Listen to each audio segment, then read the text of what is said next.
Welcome to Pandora's Book Awards of 2025, where we award the best and worst books that I read this year and give some interesting category winners.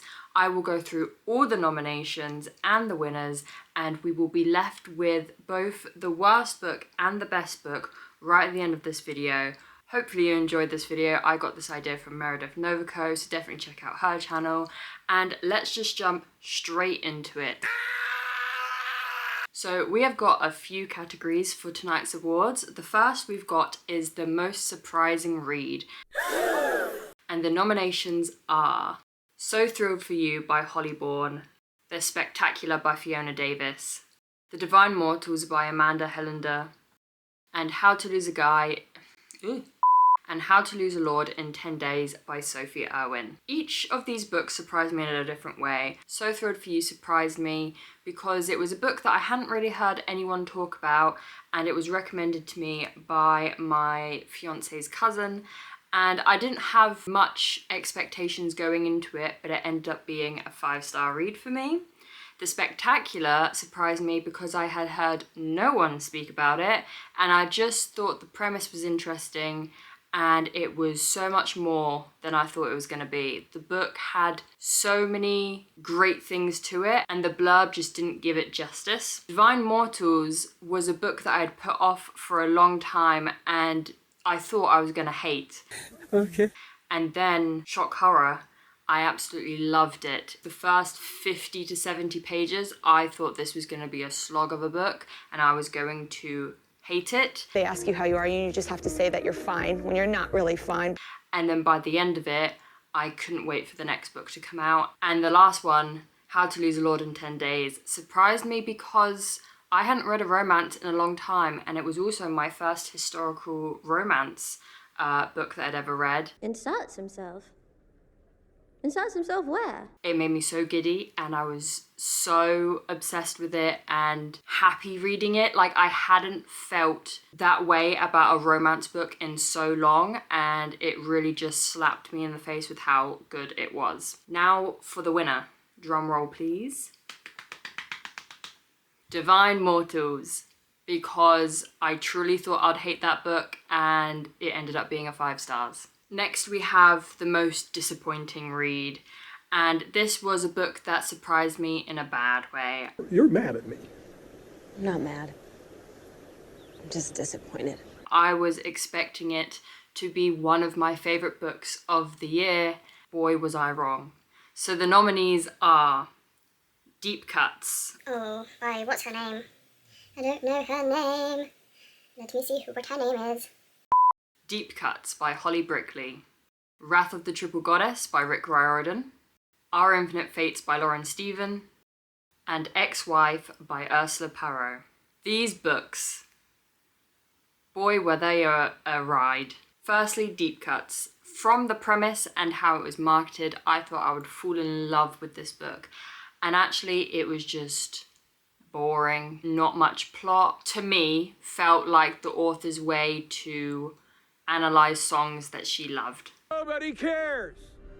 Nobody cares. Wrath of the Triple Goddess was a huge disappointment to me as someone who grew up reading the Percy Jackson series. That book didn't feel like a Percy Jackson book to me. Everything's fine. Amanda. I'm an adult. And was really sad to feel that way about the newest installment from Rick Riordan. Our Infinite Fates. Everyone was hyping up this book. Everyone was talking about it. And the premise, my God, the premise was so good. It was just repetition for the whole book. It was the same thing over and over again. Over and over and over and over and over again. There was no plot. And Ex-Wife, I thought was going to be a great classic, a great book to get me into old stories and classics. And it was just boring. There was a plot, but there was also a lot of non-plot. And on to the winner. The most disappointing read of this year is Our Infinite Fates by Lauren Stephen. This book could have been so much more, and unfortunately it wasn't. Next, most stressful read of the year. Books that made me sweat in a bad way because I was stressed. First, we've got Catching Fire by Suzanne Collins, The Favourites by Lane Fargo, Atmosphere by Taylor Jenkins Reid, So Thrilled for You by Holly Bourne. Now, these books were stressful in a mixture of either there was something that was gonna happen and I, as the reader, did not know what that was, or because it was action heavy and I was worried. Catching Fire, I read The Hunger Games for the first time this year. Reading the games in Catching Fire was stressful. I had to take breaks. Have a break. Have a Kit Kat. I had to distract myself because it was like I couldn't take a breath during that book. The Favourites, that is a messy book. The characters don't give themselves a break. They keep making mistakes and I was stressed. Atmosphere. Now, if you know what Atmosphere is about, once you read that first chapter, you're like, this is going to be a stressful book. Because you just want to know what happens. And you find out right at the end. So you got to wait 300 pages until you're relieved. And So Thrilled for You, there is a mystery in that. Because someone sets fire to our whole house. And again, you have to wait until the end of the book. Who decided on that? Who decided you have to wait to the end of the book to find out what happens? It's stressful. So the winner is Catching Fire by Suzanne Collins. I had to take breaks. I could not breathe for the whole time they were in the games. Like, that was a stressful book. Moving on, the book most likely to be read again. The nominees are The Favourites by Lane Fargo, Voice of the Ocean by Kelsey and Peche, Anxious People by Fredrik Backman, and Betting on You by Lynn Painter. We've got a mixture in this category. We've got The Favourites, which I mentioned earlier. That book was a roller coaster.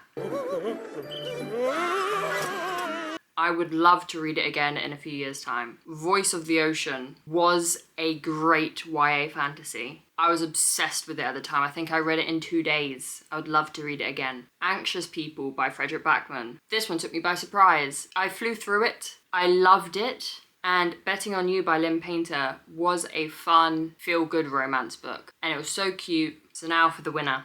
The Favourites by Lane Fargo. I'm going to give it a few years, just so that I can forget as much as I can. And then I'm going to reread it because I absolutely love that book. Next, we've got Best New Author. A new author to me, not a debut author. The nominees are Kelsey and Peche, Fredrik Backman, Sophie Irwin, and Rachel Gillig. Kelsey and Peche is a debut author. Liar! I read Voice of the Ocean by her this year and absolutely loved it. Fredrik Backman is an author I've been meaning to read for ages and I finally got round to it, and I've got more of his books on my shelf, so I'm excited to read more of his work. Sophie Irwin was a new author to me. I hadn't heard of her before, and after reading How to Lose a Lord in 10 Days, I got her backlog. I'm excited to read more of her stuff. And Rachel Gillig, I read One Dark Window and Two Twisted Crowns this year.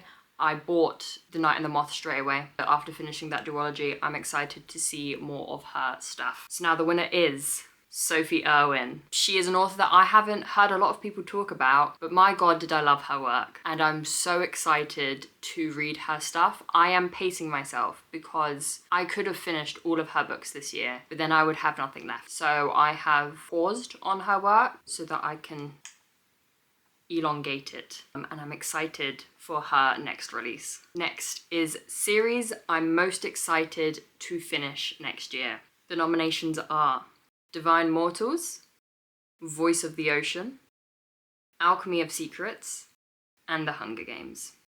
Divine Mortals, like I said earlier, it was a surprise. I was not expecting to love that book as much as I did, and when I found out that it was a duology, I have to finish it. It is out, I need to get round to buying it. Voice of the Ocean, absolutely obsessed with that book. Big time. Don't know when the next book is coming out. I know Kelsey is writing it right now,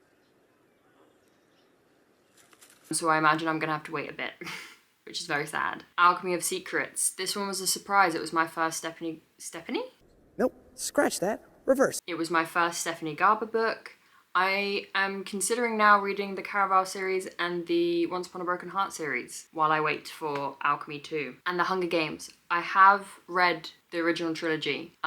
This is talking about the prequels, sequels. I'm excited to read those. And the winner is Voice of the Ocean by Kelsey and Peche. Next is the most boring book I read this year. There were a few. No one likes a boring book. And as someone who didn't DNF a book this year, That really sucked to read boring books. You're gonna come across them. So here are the nominees. A Study in Drowning by Ava Reid. Ex-Wife by Ursula Parrow. Teddy by Emily Dunley. And Want by Gillian Anderson. Bit of a mixture in this category. A Study in Drowning was the second book I read this year, so to have a boring one so early on was difficult. I had to audiobook that. In fact, I had to audiobook a lot of these books. That was a mess, that book. That's all you need to know. Ex-Wife could have been more interesting. I think there was not enough plot to keep that book going. Teddy had like a couple of interesting things, but for every one page of intrigue, of every one page that I was like, ooh, this is getting good, it was followed by 30 pages of nothing. Blow that piece of junk out of the sky! That was a boring book. And Want was an interesting book. However, there was too much of it. It was very repetitive. I had to take breaks. It took me months to finish Want. That book was way too long. There was too many stories involved in Want. So let's see who the winner is. Teddy by Emily Dunley. I don't even own the book anymore. I've given it away to charity. Someone else can read it. Next, we've got the book that made me cry the most. There wasn't a lot of them because I don't read a lot of sad books. I tend to avoid those, but there was enough for this category, so here we go. Atmosphere by Taylor Jenkins Reid. Small Pleasures by Claire Chambers. Anxious People by Frederick Backman. And Hello Beautiful by Anne Nipola Letele. Anne something. Sorry, Anne. Now, all of these books made me tear up. One of these books made me sob, and that will be the winner, but I'll let you know after I've described all of these books to you. Atmosphere, that ending. Wow. You know it's going to be a sad book after you read the first chapter. And boy, it did not disappoint. Small Pleasures hits you, at least it hit me, because it tells you in the prologue what happens. And then you forget, because 400 pages later, you're crying. Because I forgot about the prologue, and I was smacked in the face. Anxious People made me cry, but I can't explain why. It made me sad. Because you hear a lot of sad stories from different characters, and they're all sad and anxious. Sometimes my genius is... it's almost frightening. For different reasons. Hello Beautiful. If I knew the plot of Little Women, I probably would have seen this coming. However, I did not know the plot of Little Women, and I did not know this book was based on that, or inspired by that. And so I was surprised with emotions. And the winner is Atmosphere by Taylor Jenkins Reid. I was sobbing. My vision went blurry. I couldn't see the words. That was sad at the end. I felt things in that book. And finally, we move to the top two categories. First, we'll go with Worst Book of the Year. There were a few options for this category. I read 58 of them. Some of them are going to be some bad eggs or apples. These are the nominations. A Study in Drowning by Ava Reid. Powerless by Lauren Roberts. Our Infinite Fate by Lauren Stephan. What Fury Brings by Tricia Levenseller. Now, if you've seen a few videos on my channel, you can probably guess which one this is. A Study in Drowning. That book, there was nothing going on, and it was boring, and I had to audiobook it to finish it. It was just bad. It was bad. I don't know what people are going on about. I'm not going to pick up any of her other books. I'm not going to finish the series. That was just a book not for me. Powerless. I wish I could enjoy this book. I wish I could turn my brain off. Oh, brother, this guy stinks! And enjoy this book, but there's so many glaring issues with it. It's just not good. It's not even entertaining for me, anyway. Sorry if you like Powerless. Our Infinite Fates. Like I said earlier, it's so repetitive. There's nothing to it. It is a boring book. And a bad one because I was so excited for it. How dare you make me be excited for your book and then it be bad? I feel like that shouldn't be allowed. And What Fury Brings was a book that was by a beloved author of mine. And because of this book, she is no longer a beloved author of mine. This book is so bad. And if that doesn't give you a hint, the winner of this category is What Fury Brings by Tricia Levenseller. I don't even want to give it any time in this video. That was a bad book. That was a bad book. And now on to the category we've all been waiting for. At least I've been waiting for it. The best book of the year, according to me. Here are the nominations. The Favourites by Lane Fargo. Voice of the Ocean by Kelsey and Peachy. So Thrilled for You by Holly Bourne. How to Lose a Lord in 10 Days by Sophie Irwin. As you can tell, these books have featured in other categories because they have surprised me. They have made me want to continue their series. They have stressed me out. They have made me excited for this author's other work. These books, all of them, are in my top 5. Like, these are amazing books. Amazing books. Ow. But there has to be one ruler of them all in the Pandora Book of the Year Book Awards. What did I call this again? In the Pandora Book Awards of 2025 is The Favourites by Lane... Oh! The Favourites by Lane Fargo. Man, I love that book. I'm going to reread that book. I'm going to get surgery to forget that book so I can reread it for the first time. That book, you can see it on my shelf right here. I got the American version of this. My fiance bought the American version of this because the UK version is so ugly. But I loved it so much that I needed the good version. This is the good version. This is a good book. I will show you the ugly version now. Look at this. What is this? What is with this weird ombre colour? I know why they did it. It's because it was marketed as a Taylor Jenkins Reid-esque book. And for some reason in the UK, Taylor Jenkins Reid books are covered in this blue purple ombre in some bylighting. I don't know why, but that's why they did this. It doesn't look good. Look at this. It doesn't look good. Let me compare it. This is a work of art. This is bullshit. I loved this book. Absolutely loved it. And those are all of the awards for this year. If you liked this, please let me know. Maybe I'll do it again next year. Thank you to Meredith Novico for the idea. She didn't give it to me. I just watched her video and loved it. So I sat down and filmed this today for you.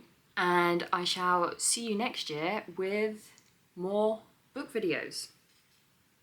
Bye, thank you.